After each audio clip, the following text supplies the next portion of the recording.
कहानी शुरू होती है लोगन नाम के एक लड़के से जो पार्क में एक्सरसाइज कर रहा होता है। असल में वो कॉलेज के जमाने में एक प्रोफेशनल रॉक क्लाइंबर था। हर कोई उसकी बहुत तारीफ करता था, लेकिन अब उसकी जिंदगी पूरी तरह से बदल चुकी है। उसके पास कोई जॉब नहीं, जहाँ भी जॉब के लिए जाता है उसे रिजेक्ट कर दिया जाता है। उसकी जिंदगी बिल्कुल भी ठीक नहीं चल रही होती। हर कदम पर उसे परेशानी का सामना करना पड़ता है। जॉब ना होने की वजह से वो दिन रात घर में पड़ा रहता है। एक लड़का होने के बावजूद घर में साफ सफाई और बर्तन धोने की जिम्मेदारी उसकी होती है। काम न मिलने की वजह से घर में भाई बहन हर वक्त उसका मजाक उड़ाते रहते हैं, जो कि ये बात उसे बहुत बुरी लगती है। कुछ दिन बाद उसकी मम्मी का बर्थडे आने वाला है, इसीलिए लोगन और उसकी बहन चाहते हैं कि वो उसे अच्छे से सेलिब्रेट करें। लोगन अपनी बहन से कहता है कि क्लाउड गार्डन नाम का एक बहुत अच्छा होटल है, हमें वहीं पार्टी रखनी चाहिए। उसकी बहन उसकी बात मान लेती है। अगले दिन जब माँ का बर्थडे आता है तो सब के सब क्लाउड गार्डन होटल पहुँच जाते हैं, जहाँ उनके और भी रिश्तेदार आए होते हैं। सब लोगन को इस बात पर कुछ न कुछ कहते रहते हैं कि उसके पास जॉब नहीं है, जो कि ये बात उसे बहुत बुरी लगती है। असल में यहाँ लोगन काफी देर से किसी को ढूंढ रहा होता है। तभी वहाँ एक वेट्रेस आती है, जिसे देखकर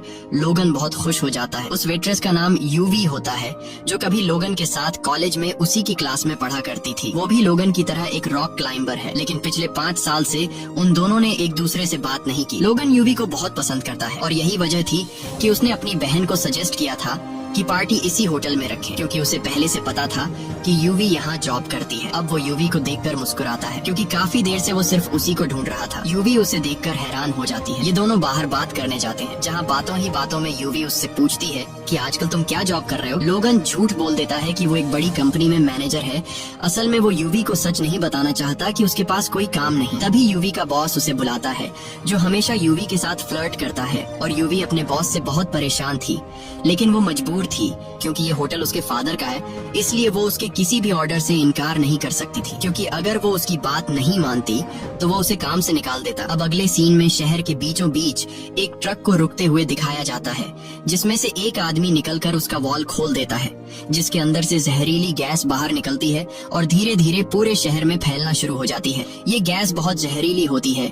जो भी इस जहरीली गैस के चपेट में आता है उसका दम घुटना शुरू हो जाता है, और इस तरह से कई लोग मर जाते हैं। अब पूरे शहर में हड़कंप मच जाता है। सब लोग यहाँ वहाँ भागने लगते हैं। तभी एक गाड़ी होटल से आकर टकरा जाती है, जिसकी वजह से एक जोरदार ब्लास्ट हो जाता है। लोगन मजे से अपनी फैमिली के साथ मम्मी का बर्थडे सेलिब्रेट कर रहा होता है और उसे बाहर के हालात का कुछ पता नहीं होता। लेकिन जैसे ही ब्लास्ट होता है सब लोग होटल के अंदर डर जाते हैं। वो अपनी पूरी फैमिली के साथ बाहर आता है और देखता है कि चारों तरफ अफरा तफरी मची है, लोग भाग रहे हैं और वहीं जहरीली गैस उनकी तरफ बढ़ रही है। यूवी सबको कहती है कि हमें होटल के ऊपर वाले फ्लोर पर जाना चाहिए। सब जल्दी से अंदर चले जाते हैं, लेकिन तभी लोगन देखता है कि उसकी बड़ी बहन जो आने में लेट हो गई थी, वो सामने एक कार में बैठी है। वो उसे आवाज देता है, जल्दी इधर आओ। लेकिन जब वो आ रही होती है तो अचानक गिर जाती है और जहरीली गैस की चपेट में आ जाती है, जिससे वो बेहोश हो जाती है। लोगन अपनी सांस रोककर उसके पास जाता है और उसे उठाकर होटल के अंदर ले आता है, जिससे उसकी जान तो बच जाती है, लेकिन उसे सांस लेने में तकलीफ हो रही होती है। लोगन एम्बुलेंस को कॉल करता है, लेकिन उसे बताया जाता है कि जहरीली गैस की वजह से शहर की सारी एम्बुलेंस बंद हो चुकी है। अब सिर्फ हेलीकॉप्टर्स काम कर रहे हैं। वो यूवी के साथ बिल्डिंग के टॉप से पूरे शहर को ऊपर से देखता है। वो दोनों देखते हैं कि जहरीली गैस पूरे शहर में फैल चुकी है और अब जहरीली गैस धीरे धीरे ऊपर की तरफ आ रही है। लोगन सबको कहता है कि हमें जल्दी से बिल्डिंग की छत पर जाना होगा, लेकिन उसकी बहन की हालत इतनी खराब होती है कि वो चल नहीं पाती। इसलिए वो कुछ कपड़ों को जोड़कर एक स्ट्रेचर बनाता है और कुछ लोगों की मदद से अपनी बहन को ऊपर ले जाता है। लेकिन जैसे ही वो ऊपर पहुँचते हैं उन्हें पता चलता है कि ऊपर वाला दरवाजा लॉक है और उसकी सिर्फ एक चाबी है जो नीचे रिसेप्शन पर रखी है। जब वो ऊपर से नीचे देखते हैं जहाँ रिसेप्शन है, तो वहाँ उन्हें गैस के सिवा कुछ नजर नहीं आता। ये देखकर सब बहुत परेशान हो जाते हैं। नीचे जाने का मतलब मौत है। अब वो नीचे के फ्लोर पर जाते हैं, जहाँ टीवी पर न्यूज चल रही होती है और न्यूज में उन्हें बताया जाता है कि ये गैस पूरे शहर में फैल चुकी है। अगर कोई गैस की चपेट में आ चुका है तो सांस धीरे धीरे लेना चाहिए, क्योंकि इस तरह वो बंदा 15 मिनट तक सरवाइव कर सकता है। और अगर तुम्हारे पास मास्क है तो फौरन पहन लो, शायद तुम्हारी जान बच जाए। बिल्डिंग के हर कोने में ढूंढने के बाद उन लोगों को 3 मास्क मिल जाते हैं, मगर मसला सिर्फ मास्क ढूंढना नहीं था। अब बारी थी नीचे रिसेप्शन में जाकर चाबी लाने की, ताकि वो चाबी लाकर दरवाजा खोलें और छत पर जा सकें, जहाँ से उन्हें रेस्क्यू किया जा सकता है। लोगन को कुछ समझ नहीं आ रहा होता।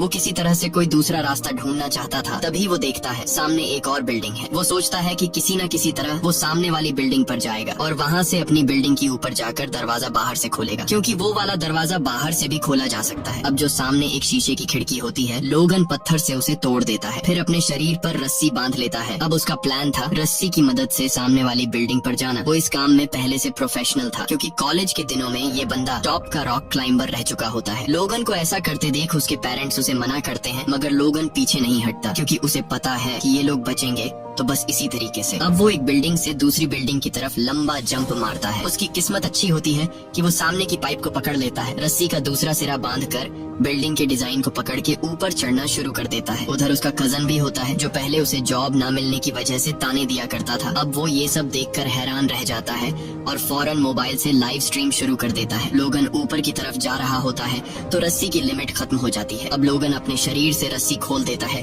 ताकि आगे बढ़ सके। ऐसा करना बहुत ही रिस्की होता है, मगर इसके अलावा और कोई ऑप्शन नहीं था। अब लोगन बिना सेफ्टी के धीरे धीरे ऊपर चढ़ने लगता है। कुछ देर बाद वो छत के बहुत करीब पहुंच जाता है जहां एक शेर का स्टैच्यू बना होता है। वो उसे पकड़कर खुद को ऊपर खींचने की कोशिश करता है, मगर वो बहुत थका हुआ होता है और उसे ऊपर चढ़ने में बहुत मुश्किल हो रही होती है। अब उसके बाजू में ताकत नहीं बची होती, मगर लोगन को पता होता है कि उसकी कोशिश से सबकी जान बच सकती है, इसलिए पूरी हिम्मत के साथ आखिरकार छत पर पहुंच जाता है और दरवाजा बाहर से खोल देता है। सब लोग छत पर आ जाते हैं और अब सबको उम्मीद होती है कि रेस्क्यू टीम आ जाएगी। सब लोग अपने मोबाइल्स की लाइट्स ऑन करके हेलीकॉप्टर को सिग्नल देने की कोशिश करते हैं, मगर इतनी ऊंचाई से हेलीकॉप्टर को वो लाइट्स नजर नहीं आती। तभी यूवी के दिमाग में एक आइडिया आता है। वो वहाँ पर मौजूद सभी लोगों से कहती है कि हमें एच की शेप में खड़ा होकर अपने मोबाइल के टॉर्च को ऑन कर लेना चाहिए ताकि ऊपर से देखने वाले को पता चले कि हमें हेल्प चाहिए। वो सब मान जाते हैं और मोबाइल की लाइट्स के साथ एच बनाते हैं, मगर फिर भी हेलीकॉप्टर को नजर नहीं आता क्योंकि मोबाइल की लाइट्स बहुत कमजोर होती हैं। यूवी को समझ आ जाता है कि कुछ और सोचना पड़ेगा, तो वो नीचे जाती है और होटल की जो बड़ी सी होर्डिंग होती है उसको ऑन ऑफ करना शुरू कर देती है ताकि ऊपर से रेस्क्यू टीम को सिग्नल मिले। और वाकई ये तरीका काम कर जाता है।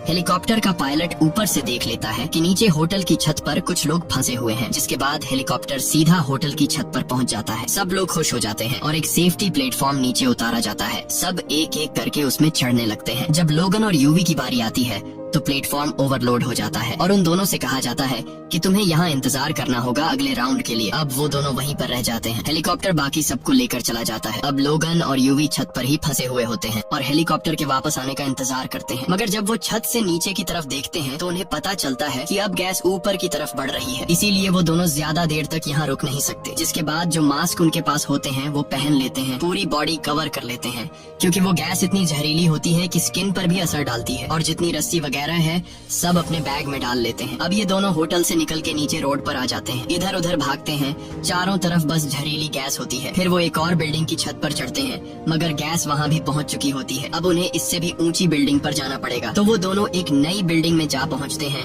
खुशकिस्मती से गैस यहाँ नहीं पहुँची होती और उनके पास जो फिल्टर मास्क होता है, अब वो मास्क एक्सपायर हो चुके थे क्योंकि उसके अंदर गैस भर चुकी थी, इसीलिए अब उन्हें मास्क उतारने पड़ते हैं। लेकिन उनके पास एक आखिरी मास्क अभी भी बचा होता है। इसी दौरान उन्हें सामने एक और बिल्डिंग नजर आती है जहां से वो और ऊपर जा सकते थे, तो ये दोनों वहां रस्सी फेंकते हैं। सबसे पहले यूवी रस्सी के जरिए वहां जाती है क्योंकि उसका वेट कम होता है। वो आराम से दूसरी बिल्डिंग पहुंच जाती है। अब लोगन की बारी होती है। लोगन धीरे धीरे आगे बढ़ता है, मगर अब गैस वहां तक भी आ चुकी होती है। खुशकिस्मती से जो बचा हुआ मास्क था वो उसने पहना होता है, इसीलिए बच जाता है और वो भी उस जगह पहुंच जाता है जहां यूवी पहले से मौजूद होती है। वो दोनों ऊपर से देखते हैं कि सामने वाली बिल्डिंग में बहुत सारे बच्चे फंसे हुए हैं जो चिल्ला कर मदद मांग रहे होते हैं। ये दोनों एक लाइट से एरो बनाते हैं उन बच्चों की बिल्डिंग की तरफ ताकि रेस्क्यू टीम को पता चल जाए कि वहाँ कोई फंसा हुआ है। जल्दी से हेलीकॉप्टर वहाँ पहुँचता है और वो सब बच्चों को अपने साथ ले जाता है। अब हेलीकॉप्टर की बारी थी इन दोनों को बचाने की और हेलीकॉप्टर इन दोनों को लेने ही आने वाला होता है, मगर किस्मत एक बार फिर से उन्हें धोखा दे देती है। जिस बिल्डिंग की छत पर ये दोनों खड़े होते हैं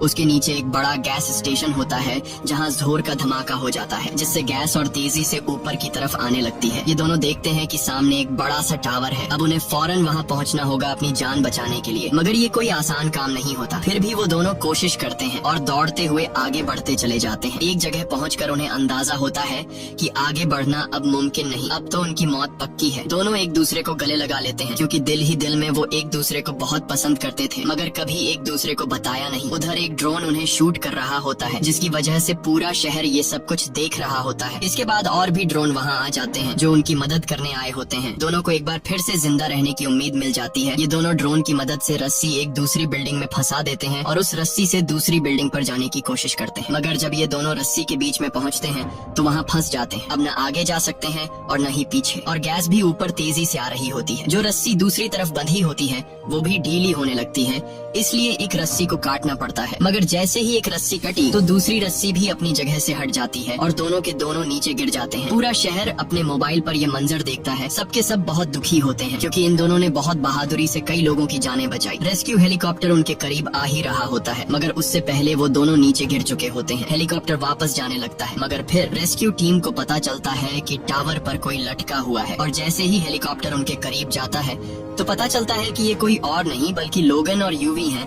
जो अभी तक जिंदा होते हैं। रेस्क्यू टीम फौरन दोनों को बचाकर सेफ जगह पर ले जाती है। वहाँ जाकर लोगन को देखकर पूरा शहर, उसका फैमिली और दोस्त सब खुश हो जाते हैं, क्योंकि लोगन और यूवी ने जो किया वो कोई आम बंदा नहीं कर सकता। उधर यूवी को दिखाया जाता है जिसके पास उसका बॉस आता है जो हमेशा उससे फ्लर्ट करता था। अब भी उसके साथ चिपकने की कोशिश करता है, मगर यूवी एक जोरदार थप्पड़ मार देती है और वो नौकरी छोड़ देती है। साथ ही पूरे शहर में पानी का स्प्रे शुरू हो जाता है, क्योंकि हुकूमत को पता चल चुका होता है कि गैस को खत्म करने के लिए उस पर पानी डालना जरूरी है। लोगन अब यूवी के पास जाता है जिसे वो कॉलेज के दिनों से पसंद करता था, मगर कभी बताया नहीं, और लोगन को भी पता चलता है कि वो भी उसे पसंद करती थी। और उसी वक्त बारिश शुरू हो जाती है, जिसका मतलब होता है कि अब जल्द ही शहर से गैस का असर हमेशा के लिए खत्म हो जाएगा। और इसी के साथ फिल्म की कहानी भी खत्म हो जाती है। उम्मीद है आपको ये कहानी पसंद आई होगी।